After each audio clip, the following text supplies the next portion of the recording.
Hello,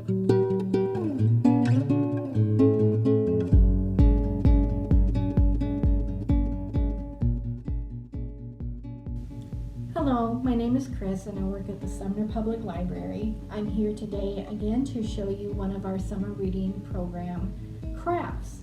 What we're going to be making today is a canning ring mobile. It's going to use a large canning ring and some different size canning lids. In your bag you'll find directions. You'll find your large canning ring and two different sizes, large and small, of the canning lids. And you'll find 40 either beads or buttons. We kind of ran out of the one, and either will work. So first thing I want to mention is that some of these lids, they were donated to the library and they do have writing on them. If there is permanent marker writing on them, you can try removing it with rubbing alcohol or other alcohol-based products. Sometimes that works. Or you can also, if you want, try to cover up the writing. I did a couple different things to cover up some writing that I couldn't remove. This is fabric Mod Podged onto the different size lids. If you joined us at Christmas time for our cookie plate, same thing, put Mod Podge on, put on your fabric, put another layer on, and trim it up. And then you've got these cute little fabric covered lids that you can use. Or another Mod Podge technique you can use is a napkin, which I really like. It gets kind of a crinkly look to it. I just think it's really pretty. Same thing, Mod Podge napkin, more Mod Podge. And then this is painted. I used a layer of Mod Podge on it to make a coat that the acrylic paint would paint to, and then put a layer of black on and painted it with some dot painting tools that I have. But so you can see there are several different ways. If you don't want just the plain shiny, or you're worried about the writing on them and you can't get it off, you can certainly cover it up with one of those methods. So let's get started. First step is to take our ring, and we are going to have two probably 7 to 10 inch long strings here that we're going to tie on our ring, and those are going to be part of the hanger for our mobile. And one thing, everything you do with this, go ahead and double knot it, just for security.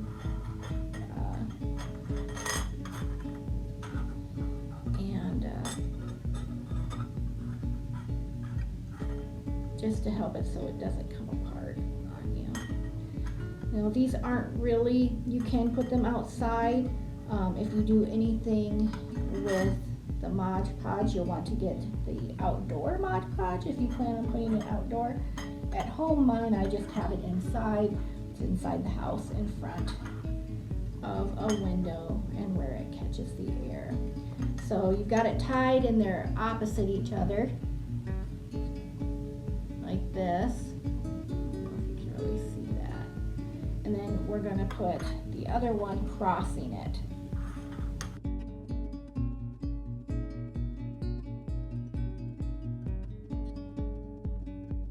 So what you have then is your strings crossing in the center, and that's what our other little piece of string is for. We're going to put that through that X so that it catches both strings, and tie that.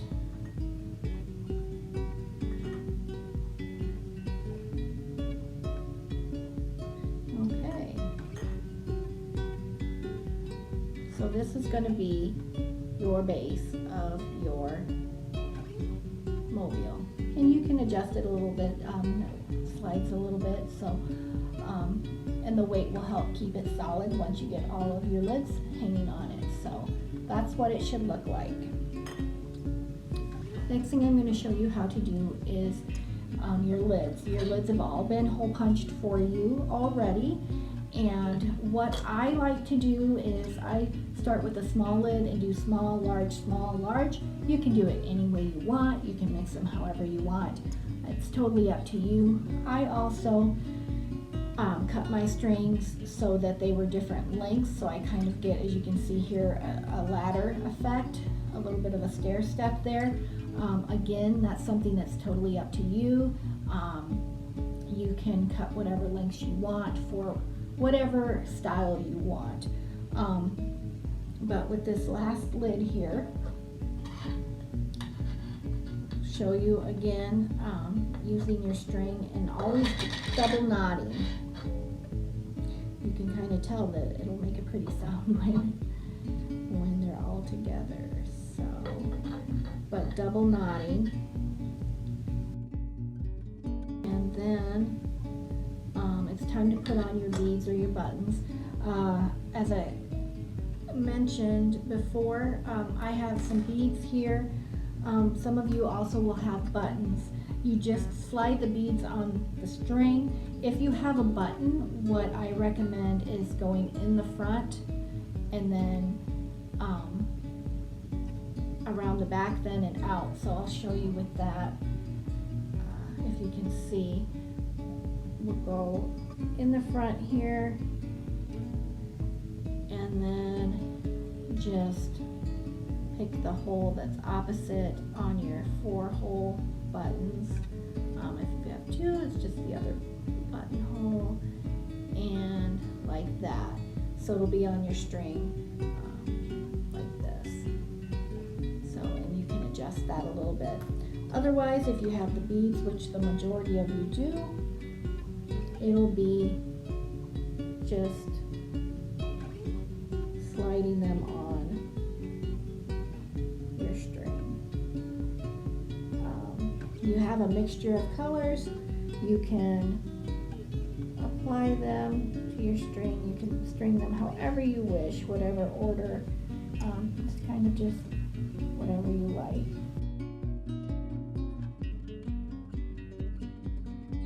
Okay. So slide those down so you have a little bit of a decorative look there. Our next step is to go ahead and tie them on our ring in the order that we want. So again, just start tying them on where you like. As I said earlier, I like kind of a staggered look, so that's kind of what I go for, but you certainly can do whatever you wish as far as length of string and design and that. So I will continue tying these on, and we'll be back in just a minute.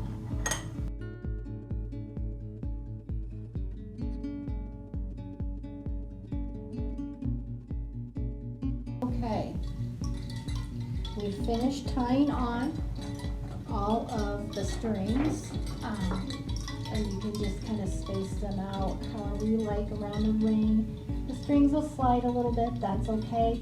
If you're worried about it, you can put a dab of hot glue or some other adhesive on it to kind of hold it in place, but I'm just going to spread these out a little bit here and untangle it a little bit. Okay, there you go. As you can see, it has a really neat sound, and in the sunlight, those shiny lids really reflect it nicely. So whatever you like to do that way, you certainly can. As I said, paint or just leave them as they are. So that's really all there is to it. You've got your hook up here to hang it, and there is a canning ring mobile. Thanks for joining us. I hope you enjoy your craft.